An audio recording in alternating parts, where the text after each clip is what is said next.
বিসমিল্লাহির রহমানির রহিম। দেশ গড়ার পরিকল্পনার আজকের এই অনুষ্ঠানে সম্মানিত সভাপতি জনাব রুহুল কবির রিজভী, মঞ্চে উপস্থিত আমাদের জয়েন্ট সেক্রেটারি, কেন্দ্রীয় জয়েন্ট সেক্রেটারি জনাব সোহেল, আমার সামনে উপস্থিত সারা বাংলাদেশ থেকে আগত জাতীয়তাবাদী ওলেমা দল এবং জাতীয়তাবাদী স্বেচ্ছাসেবক দলের প্রিয় সহকর্মীবৃন্দ এবং ঘরে উপস্থিত সাংবাদিক ভাইরা, আসসালামু আলাইকুম। প্রিয় সহকর্মীবৃন্দ, আজকে আপনারা প্রায় 8 ঘন্টার মতন এখানে এই অনুষ্ঠানে যোগ দিয়েছেন এবং এই অনুষ্ঠানে যোগ দেওয়ার মাধ্যমে আপনারা আজকে পরিষ্কারভাবে কতগুলো জিনিস জানতে পেরেছেন।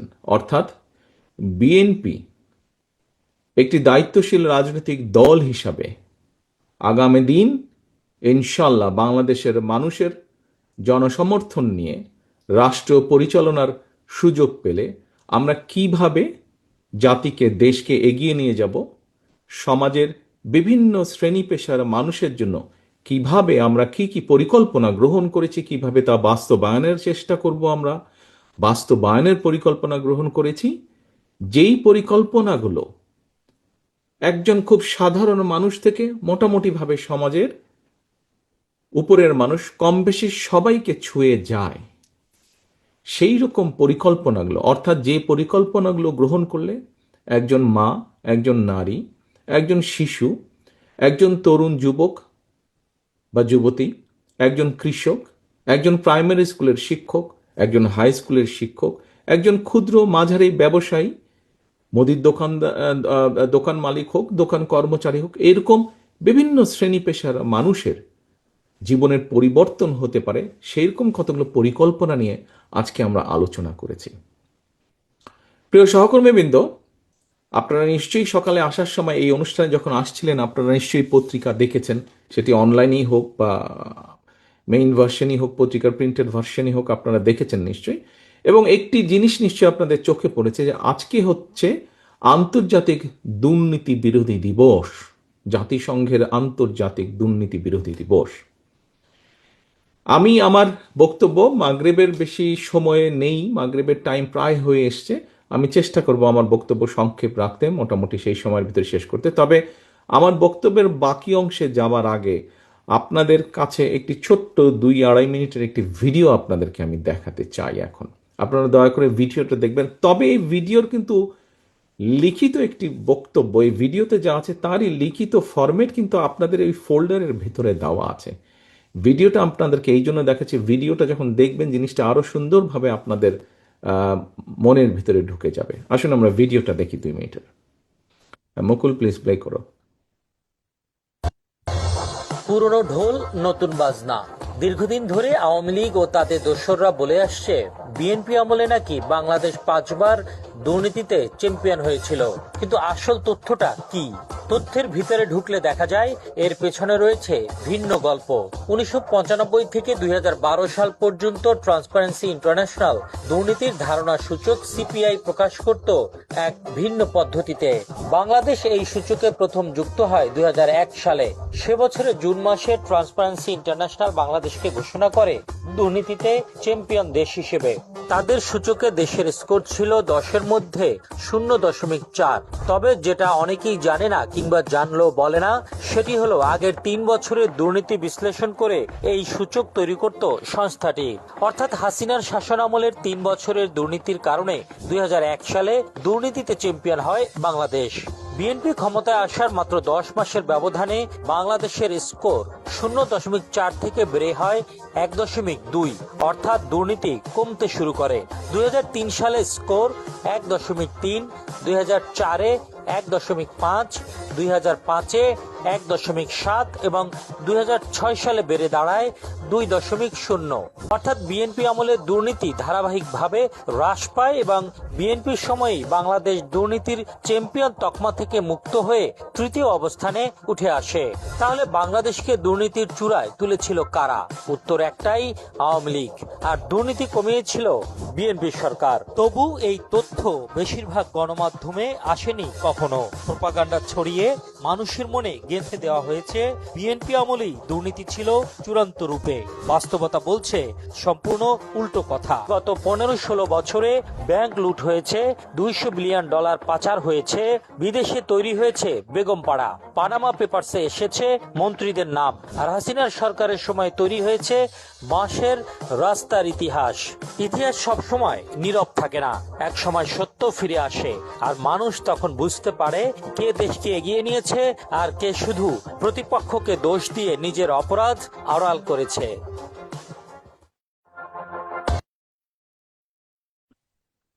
Thank you.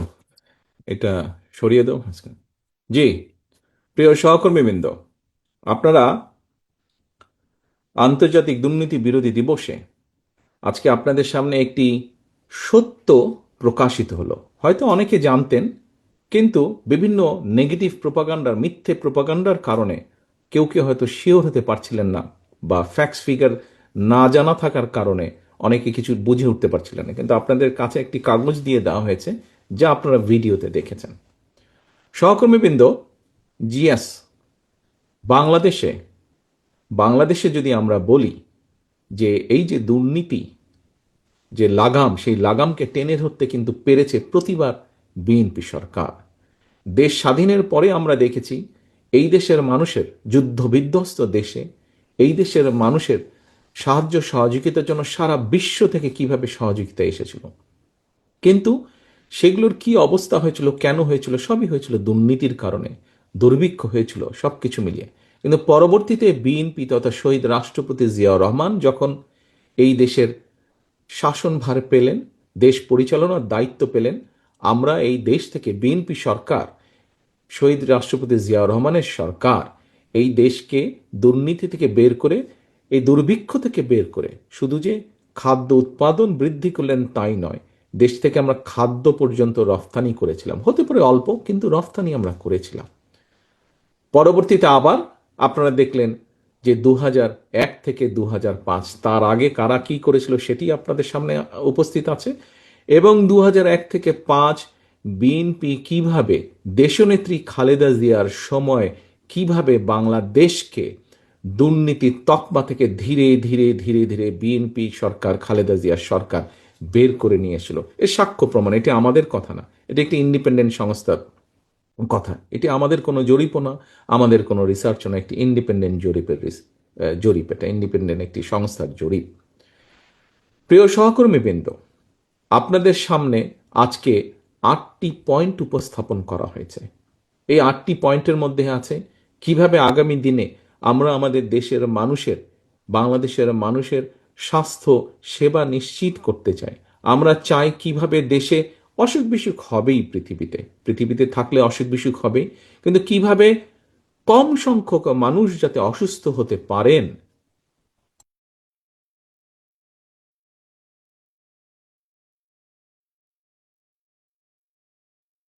আমরা স্বাস্থ্যকর্মী তৈরি করার মাধ্যমে, মানুষকে সচেতন করার মাধ্যমে, আমরা স্বাস্থ্যকর্মী মাধ্যমে ঘরে ঘরে পাঠিয়ে আমরা মানুষকে সচেতন করে রোগ প্রতিরোধ যেই বিষয়টি আছে সেটির ব্যাপারে সচেতন করে আমরা কম মানুষ যাতে অসুস্থ হয় সেটি আমরা গড়ে তোলার চেষ্টা করব, যাতে হাসপাতালগুলোর উপরে চাপ কম পড়ে।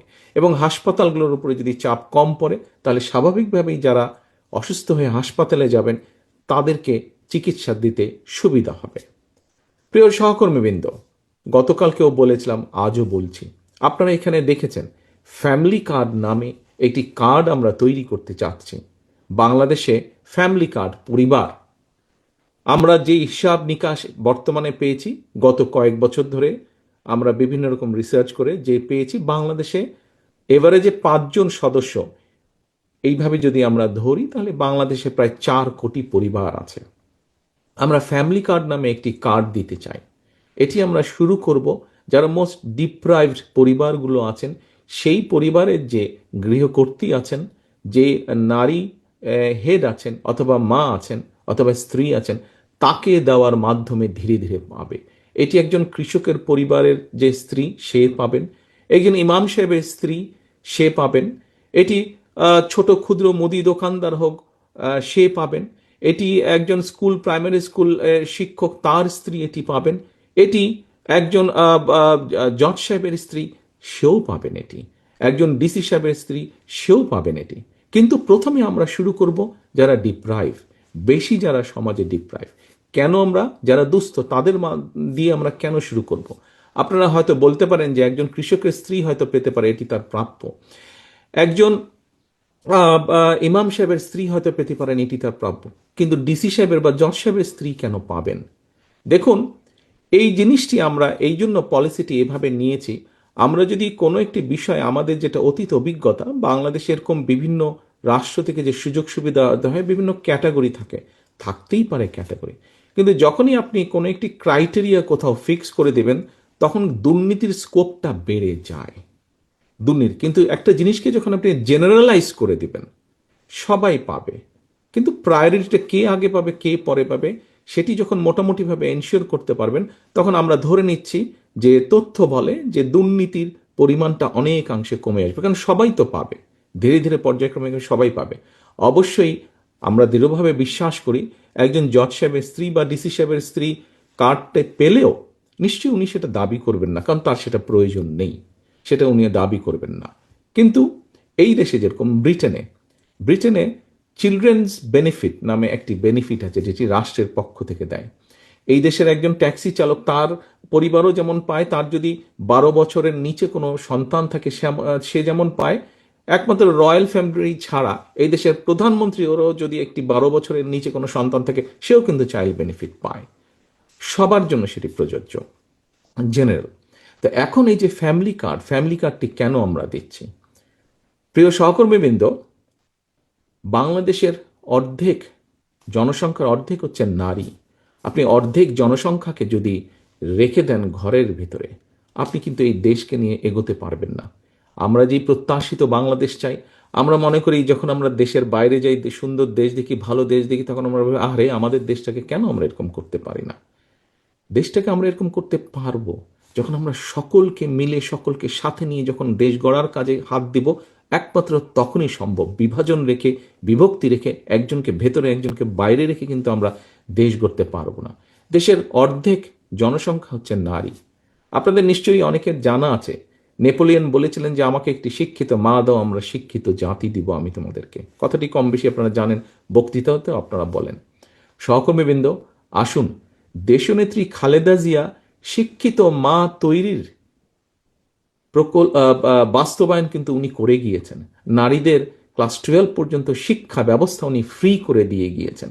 অর্থাৎ শিক্ষিত মা তৈরির যে প্রোগ্রাম, কর্মসূচি, সেটি দেশনেত্রী খালেদা জিয়া শুরু করে গিয়েছেন। আসুন, ইনশাল্লাহ আগামী নির্বাচনে জনগণের সমর্থন নিয়ে বিএনপি সরকার গঠনে সক্ষম হলে আপনাদের আগামী বিএনপি সরকার শুধু শিক্ষিত মাই নয়, একজন শিক্ষিত মায়ের সাথে স্বাবলম্বী মা আমরা গড়ে তুলতে চাই, স্বাবলম্বী মা, স্বাবলম্বী পরিবার গড়ে তুলতে চাই। এবং আমরা যখন সম্ভব হবে আমাদের পক্ষে, শিক্ষিত মায়ের পাশাপাশি সেই শিক্ষিত মাকে যখন অর্থনৈতিকভাবে আমরা স্বাবলম্বীভাবে গড়ে তুলতে পারবো, ধীরে ধীরে একটি পরিবার, 2টি পরিবার, 5টি পরিবার, একটি উপজেলা, একটি জেলা, একটি বিভাগ, সমগ্র বাংলাদেশকে আমরা স্বাবলম্বী করে গড়ে তুলতে সক্ষম হব। প্রিয় সহকর্মীবৃন্দ, আসুন, আপনারা নিশ্চয়ই দেখেছেন কৃষি কার্ড। আমরা ছোটবেলা থেকে, আমরা যখন ছোট ছিলাম, আমরা জানতাম, পড়েছি, বইয়ে পড়েছি, মুরব্বীদের কাছে শুনেছি যে এই দেশের প্রাণ হচ্ছে, অর্থনীতির প্রাণ হচ্ছে কৃষি। এখনো বহু মানুষ, কোটি কোটি মানুষ কিন্তু কৃষির সাথে, আপনি হয়তো প্রত্যক্ষ বা না হলেও পরোক্ষ না হলেও প্রত্যক্ষ না হলেও কোনো না কোনোভাবে আপনি কৃষির সাথে জড়িত আছেন। অর্থাৎ আমাদের এই যে 20 কোটি মানুষ প্রতিদিন যে খাবার খাচ্ছে, ভাত হোক, রুটি হোক, সবজি হোক, ডাল হোক, চিনি হোক, যাই হোক না কেন, এটির কোনো না কোনো একটা বিশাল অংশ তো দেশের মধ্যেই উৎপাদন হচ্ছে। এখন এই কৃষকদের কথা কিন্তু আমাদেরকে ভাবতে হবে। কৃষির মধ্যে আপনারা যারা কম বেশি কৃষির সাথে জড়িত আছেন, এবং এখানে কৃষি সাবজেক্টটি খুব সম্ভব ডক্টর মজিদ এখানে উপস্থাপন করেছে, আপনাদেরকে নিশ্চয়ই বলেছে কয়েক ক্যাটাগরির কৃষক আছে দেশে। ক্ষুদ্র, প্রান্তিক, মাঝারি, বৃহৎ কৃষক এরকম আছে। আমাদেরকে এই কৃষকদের পাশে দাঁড়াতে হবে। একজন ক্ষুদ্র বা মাঝারি বা প্রান্তিক কৃষককে যদি আমরা সরকারের তরফ থেকে সহযোগিতা প্রদান করি, সারা জীবন যে সেই সহযোগিতা দিব, নট দ্যাট। হ্যাঁ, আমরা একটা সার্টেন টাইম পর্যন্ত, কিন্তু যখন সহযোগিতাটা পাবে 2 বছর 3 বছরও রেজাল্ট আসবে না, কিন্তু 5 থেকে ইনশাল্লাহ 7 বছরের মধ্যে রেজাল্ট আসবে। আমাদের লক্ষ্য হচ্ছে সেই প্রান্তিক বা ক্ষুদ্র কৃষককে তার অর্থনৈতিক ভিত্তিটাকে মজবুত করা, সে যাতে নিজের পায়ে দাঁড়াতে পারে। একই সাথে কৃষি উৎপাদিত যে দ্রব্য মূল্য, পণ্যগুলো, এগুলোর বিভিন্ন সময় দাম ওঠানামা করে। আমরা যদি কৃষির উৎপাদন বাড়াতে পারি, একই সাথে যদি আমরা এই জিনিসগুলো স্টোরেজ করার উপায় বের করতে পারি, তাহলে একদিকে আমরা নিশ্চিত করতে পারবো কৃষকের অর্থনৈতিক স্বাবলম্বিতা, আরেকদিকে যারা আমরা এগুলা কনজিউম করি, দেশের মানুষ কনজিউম করে, তাদেরকেও মোটামুটিভাবে স্বল্প মূল্যে, ন্যায্য মূল্যে, বরং বলা উচিত স্বল্প মূল্যে না, ন্যায্য মূল্যে আমরা তাদের কাছে, সারা দেশের মানুষের কাছে এই কৃষি উৎপাদিত পণ্যগুলো আমরা তাদের কাছে ছড়িয়ে দিতে পারবো। প্রিয় সহকর্মীবৃন্দ, আপনাদেরকে যে ভিডিওটি আমি দেখিয়েছিলাম, এই ভিডিওতে কি ছিল, আজকে যেহেতু দুর্নীতি বিরোধ দিবস, এই কিভাবে দুর্নীতিতে বিএনপি কিভাবে দেশকে দুর্নীতির করাল গ্রাস থেকে বের করে নিয়ে এসছে প্রতিবার, তার খুব সংক্ষিপ্ত একটি বিবরণ ফ্যাক্টস অ্যান্ড ফিগার দিয়ে আপনাদের সামনে উপস্থাপন করা হয়েছে। ঠিক একইভাবে আমাদেরকে আরেকটি কাজে সফল হতে হবে প্রিয় সহকর্মীবৃন্দ, এটিও কাইন্ড অফ দুর্নীতির সাথে ওতপ্রোতভাবে জড়িত। সেটি হচ্ছে দেশের আইন শৃঙ্খলা ব্যবস্থা। যে কোনো মূল্যে, যে কোনো মূল্যে আমাদেরকে দেশের আইন শৃঙ্খলা ব্যবস্থা ঠিক রাখতে হবে। আমরা আপনাদের সামনে যে কয়টি আজকে আমাদের কোর প্ল্যানিং যে আপনাদের সামনে আমরা উপস্থাপন করেছি, প্রত্যেকটি প্ল্যানিং যদি বাস্তবায়ন করতে হয়, তাহলে অবশ্যই আমাদেরকে আইন শৃঙ্খলার ব্যাপারে কঠোর হতে হবে। এবং এরও উদাহরণ বিএনপির কাছে আছে। বিএনপি যখন রাষ্ট্র পরিচালনায় থাকে, দেশ পরিচালনার দায়িত্বে বিএনপি যখন থাকে, তখন আমরা দেখেছি বিভিন্ন সময় আমাদের দলেরও কোনো সদস্য যদি কোনো অন্যায় করে থাকে, আমরা চেষ্টা করেছি সেই অন্যায়কে আইন দিয়ে বিচার করতে, দলীয় দৃষ্টিকোণ থেকে বিচার না করতে। এখন প্রিয় সহকর্মীবৃন্দ, দেশের, আপনি যদি সত্যিই দেশকে ভালোবেসে থাকেন, আমরা যদি সত্যিই দেশকে ভালোবেসে থাকি, এই দেশের মানুষের গণতান্ত্রিক অধিকার প্রতিষ্ঠার জন্য, এই দেশের মানুষের রাজনৈতিক ভোটের অধিকার, বাক স্বাধীনতার জন্য আমাদের হাজারো হাজারো মানুষ, নেতাকর্মী জীবন দিয়েছে, লক্ষ লক্ষ নেতাকর্মী নির্যাতিত হয়েছে। কাজে আসুন আমরা সকলে মিলে যদি সরকারকে সহযোগিতা করি, যে সরকার নির্বাচিত হবে, এবং আত্মবিশ্বাস নিয়ে বলতে চাই ইনশাল্লাহ জনগণের রায় বিএনপি সরকার গঠন করতে সক্ষম হবে।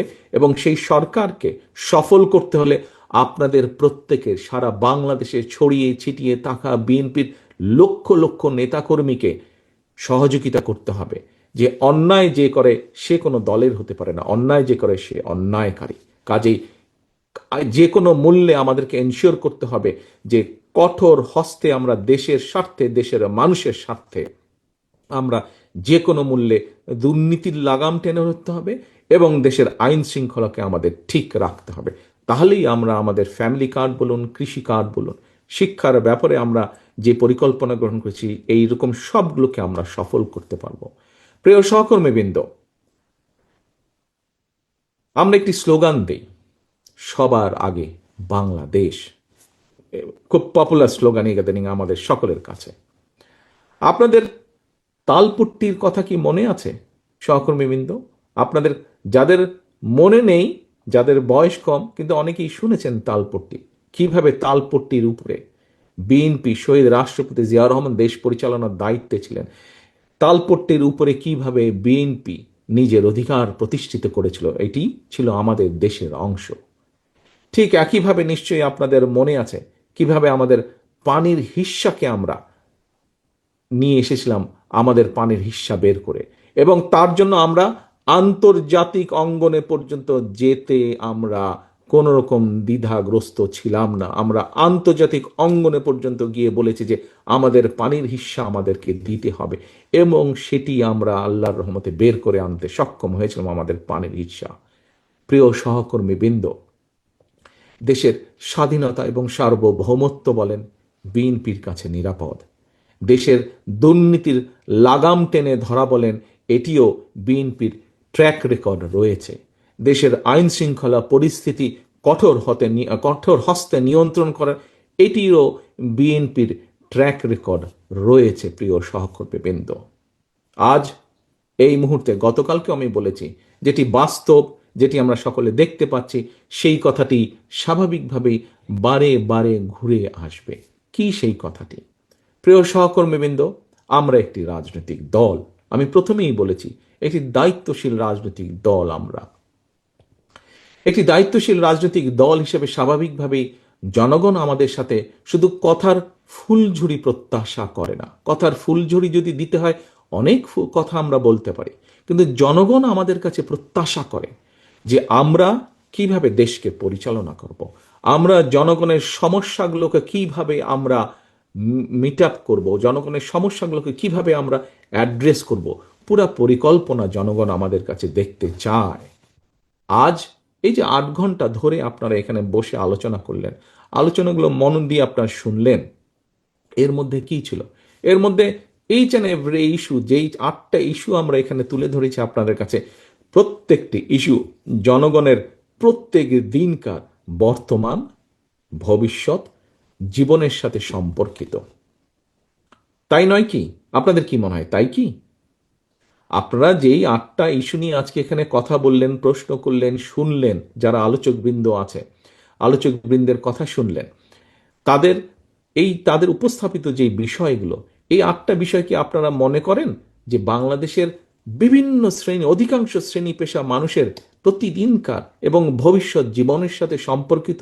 আমরা দেশের তরুণ সমাজদের কর্মসংস্থান নিয়ে কথা বলেছি, আমরা দেশের নারী সমাজের নারীদেরকে স্বাবলম্বী করা, নারীদের নিরাপদ করার বিষয়ে কথা বলেছি, আমরা দেশের স্বাস্থ্য ব্যবস্থা নিয়ে কথা বলেছি, শিক্ষা ব্যবস্থা নিয়ে কথা বলেছি, আমরা দেশের কৃষকদেরকে নিয়ে কথা বলেছি। আজকে এখানে ওলেমা দল আপনারা উপস্থিত আছেন, ওলেমা দলের সদস্যবৃন্দ আপনারা উপস্থিত আছেন।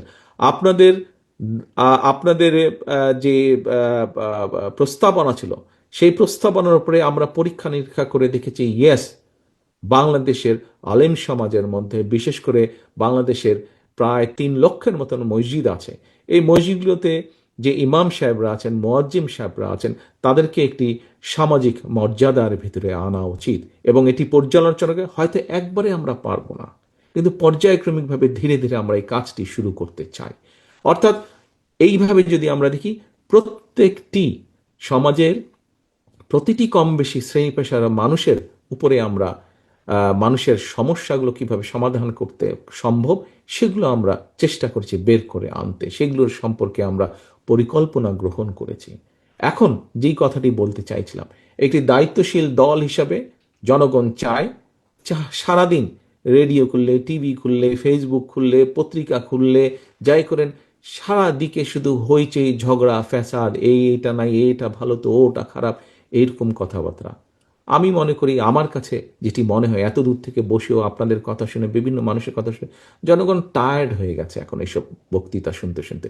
জনগণ একটি ক্লিয়ার ইন্ডিকেশন চায়, ভাই তুমি কি করবা আমাকে বলো, আমি জনগণ, আমি তোমাকে ভোট দিব, তুমি কি করবা। ছাত্ররা জানতে চায় তাদের শিক্ষা ব্যবস্থা কি হবে। আজকে অনেক তরুণী অনেকে আছে যাদের শিক্ষা জীবন প্রায় শেষ হয়ে এসছে অথবা শেষ হয়ে গিয়েছে, তারা জানতে চায় আগামী ভবিষ্যৎ তাদের কি হবে, তাদের কি কর্মসংস্থান, এক অনিশ্চয়তার মধ্যে আছে। এখানে মাহাদি আমিন যখন তার বক্তব্য উপস্থাপন করেছে, তখনই আমি অনলাইনে সংযুক্ত হয়েছিলাম। আমি দেখলাম মাহাদি আমিন এখানে বলেছে, স্কুল কলেজগুলোতে আপনাদেরকে প্রশ্ন করেছে যে যদি স্কুল কলেজ ইউনিভার্সিটিগুলো আমরা ইন্টারনেট কানেকশন ফ্রি করতে পারি, তাহলে তাদের উপকার হয় কিনা। আপনারা সমন্বয়ে সকলে বলেছেন ইয়েস, তাদের উপকার হয়। হয় মাহাদি আমিন আমার জন্য রেখে দিয়েছে, অথবা বেচারা ভুলে গেছে। তবে ও ভুলে যাওয়ার কথা না, অত্যন্ত বুদ্ধিমান, ইন্টেলিজেন্ট ছেলে, খুব সম্ভবত আমার জন্য রেখে দিয়েছে। এই বিষয়টি গত 1 সপ্তাহ আগে আমরা আলোচনা করছিলাম। আমরা শুধু গুরুত্বপূর্ণ জায়গাগুলোতে কেন দেবো, এর সাথে আমরা আরো একটু অ্যাড করতে পারি ইন্টারনেটের বিষয়টি। ইন্টারনেট এখন একটি মৌলিক অধিকারের মতন হয়ে দাঁড়িয়েছে বিষয়টি। প্রিয় সহকর্মীবৃন্দ, এখানে স্বেচ্ছাসেবক দলের অনেক তরুণ সহকর্মীবৃন্দ আপনারা আছেন। এটা গতকাল যদি আমি বলতাম, পরশুদিন বলতাম, হয়তো বা আরো ভালো হতো। আমরা গত 1 সপ্তাহ আগে বিষয়টি কম বেশি ঘাটাঘাটি করেছি, বিষয়টি নিয়ে রিসার্চ করেছি, এবং আমরা দেখেছি শুধু স্কুল কলেজ বা রেল স্টেশন বা এয়ারপোর্টে আমরা কেন দেব, আমরা কেন বিভিন্ন লাইব্রেরিগুলোতে কেন দেব না, আমরা কেন বিভিন্ন সেটা মফস্বল শহর হোক, ঢাকা শহর হোক, বিভিন্ন জায়গায় যে বড় বড় কিছু ক্যাফেটেরিয়া আছে যেখানে ছেলেমেয়েরা বসে কথা বলতে পারে, চা খেতে পারে, যেখানে ইন্টারনেটে কাজ করতে পারে, এরকম কতগুলো জায়গায় আমরা কেন ব্যবস্থা করব না? অর্থাৎ ফ্রি ইন্টারনেটের যে ব্যবস্থা, এটির এরিয়াটাকে কেন আমরা বাড়াবো না? যদি আমরা এটির এরিয়াকে বাড়াতে পারি তাহলে নিশ্চয়ই বহু তরুণ তরুণী আছে, যুব সমাজের বহু সদস্য আছে যারা বিভিন্নভাবে উপকৃত হবে। কিছুদিন আগে বিবিসিতে, এটা প্রায় বছর কয়েক আগের ঘটনা, বিবিসিতে আমি খবর দেখছিলাম, হঠাৎ খবরে একটি খবর দেখালো, একটি ফ্যামিলি, দুই ভাই বোন, ওরা স্কুলে পড়ে, কিন্তু ওদের খুব সমস্যা হচ্ছে, ওরা যেই জায়গা থেকে, গ্রামের মধ্যে, এটি লন্ডন শহরে না, লন্ডন থেকে অনেক দূরে গ্রামের মধ্যে, তারা হোমওয়ার্ক করার জন্য প্রায় 2 মাইল হেঁটে তার নানির বাড়িতে যায়, কারণ তাদের বাড়িতে ইন্টারনেট নেই, নানির বাড়িতে ইন্টারনেট আছে। ওখানে গিয়ে ল্যাপটপ নিয়ে বা আইপ্যাড নিয়ে, যেটাই হোক, সেখানে তারা ইন্টারনেট নিয়ে হোমওয়ার্কের কাজ শেষ করে আবার বাড়িতে ফিরে আসে। সহকর্মীদের আমাদের দেশেও এরকম সমস্যা আছে, বাট আমরা এই জন্য এটি করতে চাইছি, ফ্রি যে কথাটি বললাম ইন্টারনেট করতে চাইছি, এই জন্য করতে চাইছি, আমাদের বহু তরুণ সমাজের বহু সদস্য আছে, নতুন ভোটার যারা হয়েছে, ইয়াং জেনারেশন বলতে যাদেরকে আমরা বুঝি, বহু সদস্য আছে যারা বিভিন্ন কন্টেন্ট মেক করে, কিন্তু ডাটার দাম অনেক বেশি হওয়াতে হয়তো তারা অফ করে রাখে, খুব যখন প্রয়োজন ডাটাটা তখন তারা ওপেন করে, আবার অফ করে তারা রেখে দেয়। আমাদের বহু এরকম তরুণ সমাজের সদস্য আছে যারা অনলাইনে ছোটখাটো ব্যবসা করে, বিভিন্ন জিনিসপত্র বিক্রি করে, বিভিন্ন অ্যাড ক্যাম্পেনিং করে, কিন্তু সবসময় তারা করতে পারে না কারণ খরচ অনেক বেশি পড়ে।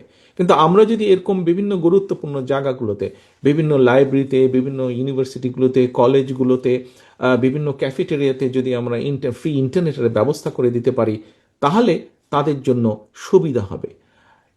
ফ্রি বলতে তো ধরেন ঘন্টার পর ঘন্টা ফ্রি থাকবে না, ব্যাপারটা হয়তো এরকম হবে, কারণ আমার সবকিছুরই তো একটি খরচ আছে, খরচটা তো যারা দিবে তাদেরও পোষাতে হবে।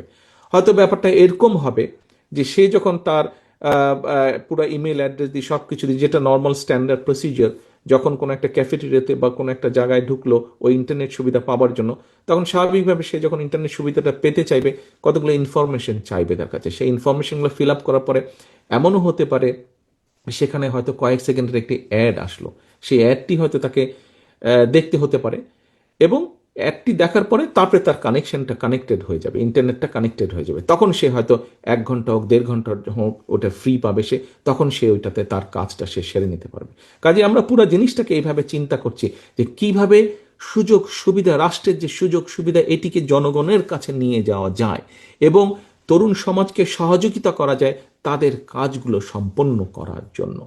প্রিয় সহকর্মীবৃন্দ, আমরা আপনারা শুনেছেন কর্মসংস্থানের বিষয়, ইউরোপের বহু দেশে, ইটালিতে যেমন, উদাহরণস্বরূপ বলে, ইটালিতে যেমন বহু জায়গা আছে যেখানে তাদের তরুণ প্রজন্ম, ইয়াং জেনারেশনের সংখ্যা কমে গেছে, সেখানে তাদের কাজ করার জন্য মানুষ লাগবে, কিন্তু আপনি আসতে পারবেন না। কেন আপনি আসতে পারবেন না?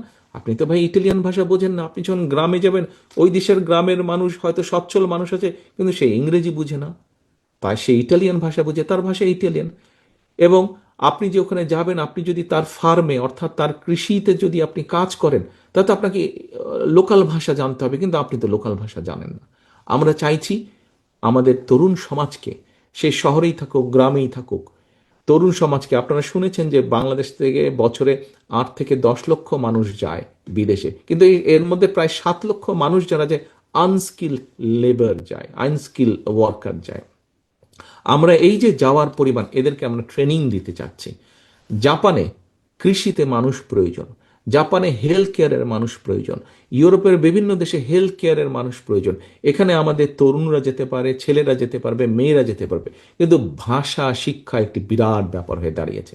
আমরা পরিকল্পনা নিয়েছি, নিশ্চয়ই আপনারা ডিটেল পরিকল্পনায় শুনেছেন, আমরা পরিকল্পনা নিয়েছি যে আমরা এরকম টেকনিক্যাল ইনস্টিটিউশন, ভোকেশনাল ইনস্টিটিউশন আমরা জেলা পর্যায়ে, বিভাগ পর্যায়ে পর্যন্ত শুরু করব, যারা ভাষা শিক্ষা দিবে।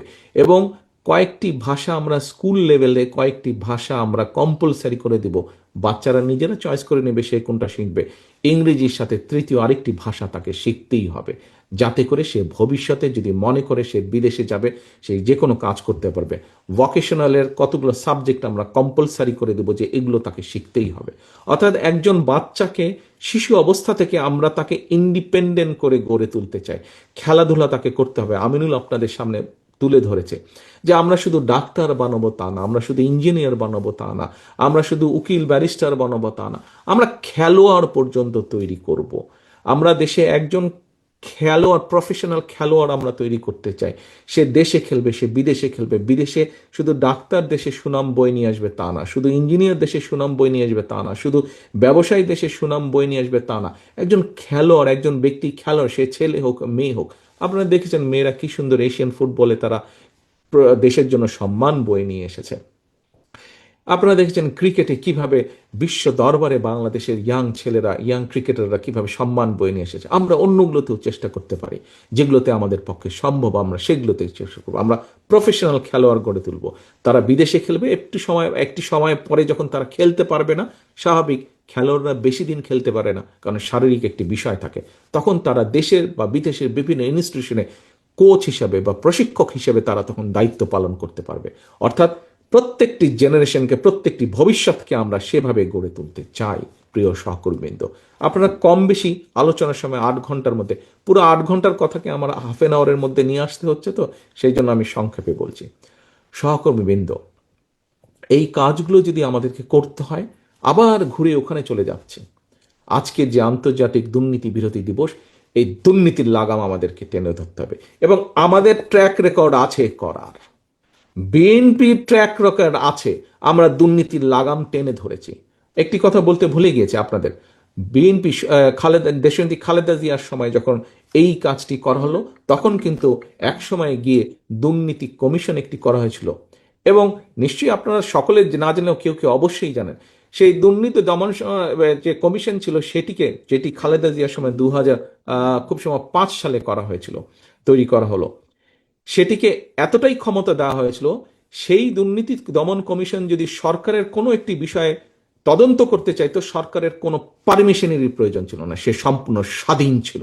খালেদা জিয়া কতটা আত্মবিশ্বাসী ছিলেন, কতটা দৃঢ় শপথ ছিল তার দুর্নীতিকে দমন করার জন্য, যে উনি ওই কমিশনকে সম্পূর্ণভাবে স্বাধীন করে দিয়েছিলেন। ইনশাল্লাহ একই জিনিস আমরা আবার তৈরি করব। এই নিয়মটি গত স্বৈরাচার এই নিয়মটি পাল্টে দিয়েছিল যে সরকারের কোনো কিছু দুর্নীতি তদন্ত করতে হলে সরকারের পারমিশন লাগবে। এটিকে আমরা দরকার হলে, যদি দেশের স্বার্থে প্রয়োজন হয়, এটিকে আমরা আবার চেঞ্জ করে দিব। প্রিয় সহকর্মীবৃন্দ, আসুন দুর্নীতির লাগাম টেনে ধরা, দেশকে খাদ্যে স্বয়ংসম্পূর্ণ করা, দেশকে শিল্প উন্নত করা, দেশের মানুষকে বিদেশে কর্মসংস্থানের ব্যবস্থা করা, দেশের নারীদের শিক্ষার ব্যবস্থা করা, প্রত্যেকটি এইভাবে যদি দেশের খাদ্য উৎপাদন দ্বিগুণ করা, যেটি বলুন না কেন, প্রত্যেকটি কাজ করার, সফলভাবে করার ট্র্যাক রেকর্ড একমাত্র বিএনপির আছে অতীতে। এবং প্রত্যেকটি কাজ আবার শুরু করার এবং কিভাবে আমরা করব তারও পরিকল্পনা একমাত্র বিএনপি আপনাদের সামনে উপস্থাপন করেছে। এবং আপনাদের মাধ্যমে, আজ আপনাদের মাধ্যমে এই পরিকল্পনাগুলো বিএনপি প্রত্যেকটি গ্রামে গ্রামে, ঘরে ঘরে ছড়িয়ে দিতে চায়। প্রিয় সহকর্মীবৃন্দ, এই ছড়িয়ে দেওয়ার কাজটা কি আপনারা মনে করেন আপনারা পারবেন করতে? আপনাদের কি সেই আত্মবিশ্বাস আছে? আপনাদের কি আত্মবিশ্বাস আছে বাংলাদেশের প্রত্যেকটি গ্রামে ছড়িয়ে দিতে হবে আজ যা আপনারা দেখে গিয়েছেন, যা জেনে গিয়েছেন, যা শিখে গিয়েছেন, যা শুনে গেলেন? পারবেন কি আপনারা? তাহলে আসুন এই কাজটি আমাদের করতে হবে। এখন আরেকটি কথা বলি আপনাদেরকে, নামাজের সময় হয়ে গেছে, আমরা 5 মিনিটে ইনশাল্লাহ শেষ করে দেব। প্রিয় সহকর্মীবৃন্দ, বারে বারে যেই কথাটা বলছি, ট্র্যাক রেকর্ড একমাত্র দেশকে সামনে এগোনোর ট্র্যাক রেকর্ড, জাতিকে স্বাবলম্বী করে গড়ে তোলার ট্র্যাক রেকর্ড বিএনপির আছে। এই মঞ্চে আসুন তো, কারো জানা আছে কিনা আর যতগুলো রাজনৈতিক দল আছে যারা আগামী নির্বাচনে পার্টিসিপেট করতে চায়, আর কার এরকম পরিকল্পনা আপনারা গত 1 বছরে দেখেছেন বা শুনেছেন বা জেনেছেন? কেউ হাত তুলে বলুন তো, কার আছে এই ট্র্যাক রেকর্ড? অনেকে অনেক কথা বলেছে, সকলের প্রতি সম্মান রেখে দৃঢ়তার সাথে আমি বলতে চাই, হ্যাঁ, অনেকে অনেক কিছু বলেছেন, এইভাবে করবেন, দেশকে গড়ে তুলবেন, স্বাবলম্বী করবেন, সেইভাবে করবেন। কিন্তু ডিটেল প্ল্যানিং একমাত্র বিএনপির আছে, ডিটেল প্ল্যানিং আর কারো নেই। প্রিয় সহকর্মীবৃন্দ, আজকে আপনাদেরকে আমরা এখানে দাওয়াত দিয়েছি কেন্দ্র থেকে। আপনারা এসেছেন, সারাদিন জেনেছেন, দেখেছেন, শিখেছেন, দুপুরে আপনারা খাওয়া দাওয়া করেছেন। দয়া করে এই যে আপনারা এসেছেন, 8 ঘন্টা সময় দিয়েছেন, এটিকে দয়া করে বৃথা যেতে দেবেন না। এই যে দলের ফান্ড থেকে আপনাদের খাওয়া দাওয়ার ব্যবস্থা করা হয়েছে, এই অর্থটি দলের নেতাকর্মীদের চাঁদার বিনিময়ে অর্থটি ধীরে ধীরে গড়ে উঠেছে। সেই ফান্ড থেকে আপনাদের খাওয়ার ব্যবস্থা করা হয়েছে। দয়া করে এই অর্থটিকে অপচয় হতে দেবেন না। এই যে আপনারা নিজের অর্থ ব্যয় করে এসেছেন, আবার নিজের অর্থ ব্যয় করে ফিরে যাবেন, আসা যাওয়ার যে খরচ, আসা যাওয়ার যে সময়, এইটিকে অপচয় হতে দেবেন না। আপনাদের হাতে আজকে একটি ফোল্ডার দেওয়া হয়েছে, সেই ফোল্ডারে আমাদের প্রত্যেকটি কথা তুলে ধরা হয়েছে যে আমরা আগামী দিনে কি কি করতে চাই, কোন সেক্টরে, কোন শ্রেণী পেশার মানুষের জন্য আমরা কি করতে চাই। প্রিয় সহকর্মীরা, কালও বলেছি, একই কথা আজকেও বলবো, কারণ এই কথাটাই গুরুত্বপূর্ণ, সেজন্য একই কথা বলবো। ব্যক্তি বড় নয়, যেহেতু এটা দলীয় বিষয়, যেহেতু এটা আমাদের দলীয় কর্মসূচি, এখানে আমরা জিনিসটাকে এভাবেই দেখতে চাই। এখানে আমাদেরকে দলকে নিয়ে আসতে হবে। আমাদের দল যদি টিকে থাকে, আমাদের দল যদি বাংলাদেশের মানুষের সমর্থন পায়, বাংলাদেশের মানুষের সমর্থন যদি এই দলের পিছনে থাকে, তাহলেই আমরা এই কর্মসূচিগুলো সফল করতে পারবো। এবং এই কর্মসূচিকে সফল করতে হলে, বাংলাদেশের মানুষের সমর্থন পেতে হলে, আপনাকে, আপনাদের প্রত্যেকটি মানুষকে এবং আপনাদের সাথে আপনাদের এলাকায় যতগুলো সহকর্মী আছে আপনাদের প্রত্যেককে নিয়ে টিম করে করে মানুষের দুয়ারে দুয়ারে যেতে হবে, ঘরে ঘরে যেতে হবে। আপনার হাতে যে ফোল্ডার, সেই ফোল্ডারে খুব সম্ভবত প্রত্যেকটি সাবজেক্টের 5টি করে কপি আছে। আপনি হয়তো 50,000 কপি হয়তো ছাপাতে পারবেন না, কিন্তু 5,000 তো আপনি ছাপাতে পারবেন। আপনি যদি 5,000 ছাপান, আপনার আরেক সহকর্মী যদি 5,000 ছাপাতে পারে, আপনার আরেক সহকর্মী যদি 500 ছাপাতে পারে, আরেক সহকর্মী যদি 2,000 ছাপাতে পারে, আপনার এলাকায় হাজার হাজার এটার কপি আপনি দিয়ে দিতে পারবেন, মানুষের ঘরে পৌঁছে দিতে পারবেন। আজ আপনি যা যা শিখে গেলেন, আপনারা প্রত্যেকটি স্বেচ্ছাসেবক দল এবং ওলেমা দলের প্রত্যেকটি নেতা আপনারা যা শিখে গেলেন, আপনি শিখে গিয়ে আপনি আপনার 5 জন, 10 জন, 15 জন, 20 জন সহকর্মীকে শেখাবেন। পারবেন নাকি সব ভুলে গিয়েছেন? মনে আছে তো? ওখানে কিন্তু একটা নোট বই এবং কলমও দিয়েছি। শুধু কলমটা পকেটে রাখার জন্য আর নোট বইটা ব্যাগে রাখার জন্য কিন্তু আমরা দেইনি। আমরা কলমটা দিয়েছি এবং নোট বইটা দিয়েছি নোট করার জন্য, যেটি মনে হবে গুরুত্বপূর্ণ পয়েন্ট সেটি নোট করার জন্য দিয়েছি। নোট টোট করেছেন নাকি রেগেই দিয়েছেন? নোট টোট করেছেন? Very good. যারা নোট করেছেন ভেরি গুড, যারা নোট করেননি নট গুড অ্যাট অল। আচ্ছা, এখন সহকর্মীবৃন্দ, কাজ সামনে অনেক গুরুত্বপূর্ণ। মানুষের কাছে যেতে হবে, মানুষকে বলতে হবে, তথ্য প্রমাণ দিয়ে বলতে হবে, ভাই, আমি, বোন, মা, আমি অতীতে আমার দল এই এই কাজ করেছে। আমরা ভবিষ্যতে যদি আপনাদের সমর্থন পাই, আপনাদের সহযোগিতা পাই, আপনারা যদি আমাদের সাথে থাকেন, আমাদের কে যদি সমর্থন দেন, আমরা আপনাদের জন্য এই এই কাজ করতে চাই। প্রিয় সহকর্মী, আমি অতীতে করেছি, দুর্নীতি দমন করেছি, খাদ্য উৎপাদন দ্বিগুণ করেছি, মেয়েদের শিক্ষা ব্যবস্থা করেছি, বিদেশে আমরা কর্মসংস্থানের ব্যবস্থা করেছি, দেশে আমরা কর্মসংস্থানের ব্যবস্থা করেছি, এই ইন্টারনেট সুবিধা ব্যবস্থা বিএনপি শুরু করেছে। মুক্তিযুদ্ধের কথা যদি বলেন, মুক্তিযুদ্ধ মন্ত্রণালয় আমাদের দেশনেত্রী খালেদা জিয়ার করা। কাজেই যদি বলতে হয় বিএনপি করেছে, কাজে করতে পারলে বিএনপি করতে পারবে। আর কে কি করতে পেরেছে? বিভিন্ন জনের বিভিন্ন ট্র্যাক রেকর্ড অতীতে আমরা দেখেছি, এবং তাদের কাছে কোনো প্ল্যান নাই। কথার ফুল জুড়ে দিয়ে রাষ্ট্র চলে না, কথার ফুল জুড়ে দিয়ে জনগণের পেটে খাবার আসে না, কথার ফুল জুড়ে দিয়ে কর্মসংস্থান হয় না, কথার ফুল জুড়ে দিয়ে জনগণের অর্থের সংস্থান হয় না, কর্মসংস্থান হয় না। পরিকল্পনা লাগে কর্মসংস্থান করতে। জনগণের পেটে আহার দিতে, ভাত দিতে হলে পরিকল্পনা লাগে, প্ল্যানিং লাগে, যা একমাত্র আপনার আছে, যা একমাত্র এই দলের আছে, যা একমাত্র বিএনপির আছে, আর কারো নেই। আসুন, আলোচনা যা হয়েছে সারাদিন এই ঘরে থাকতে পারবে না। এই আলোচনার প্রত্যেকটি শব্দ, প্রত্যেকটি অক্ষর, প্রত্যেকটি লাইন, প্রত্যেকটি পাতা, প্রত্যেকটি পরিকল্পনা জনগণের প্রত্যেকটি ঘরে ঘরে ঘরে যেতে হবে, মা বোনদের কাছে যেতে হবে, তরুণ প্রজন্মের কাছে যেতে হবে, মুরব্বীদের কাছে যেতে হবে, ইমাম মুয়াজ্জিন সাহেবদের কাছে যেতে হবে যে ইয়েস, আমার দল এইগুলো করতে চায়, আমার দল এইগুলো বাস্তবায়ন করবে। হ্যাঁ, আমাদের হাতে কোনো জাদু নেই, জনগণ এটা জানে। জনগণ দেখতে চায় যে বিএনপি করছে কিনা, করবে কিনা।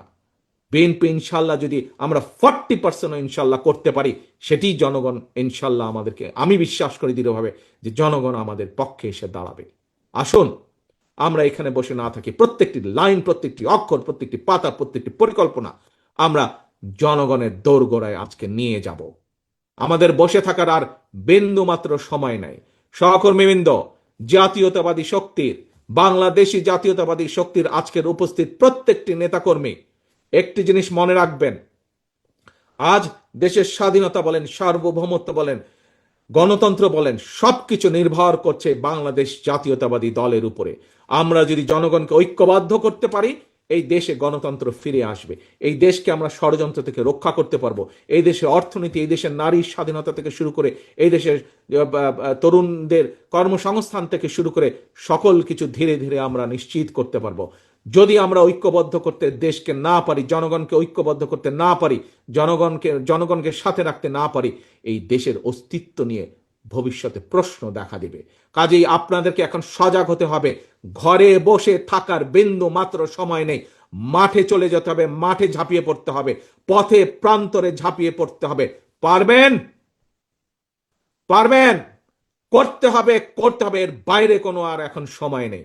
আসুন, এটাই হোক আজকে আমাদের প্রতিজ্ঞা, এটাই হোক আজকে আমাদের এই দেশ গড়া পরিকল্পনার শপথ। পরিকল্পনা করেছি, এখন পরিকল্পনা বাস্তবায়ন করতে হবে। বাস্তবায়নের জন্য এখন মাঠে নেমে পড়তে হবে। আল্লাহ হাফেজ। বাংলাদেশ জিন্দাবাদ, বাংলাদেশ জাতীয়তাবাদী দল জিন্দাবাদ। আসসালামু আলাইকুম।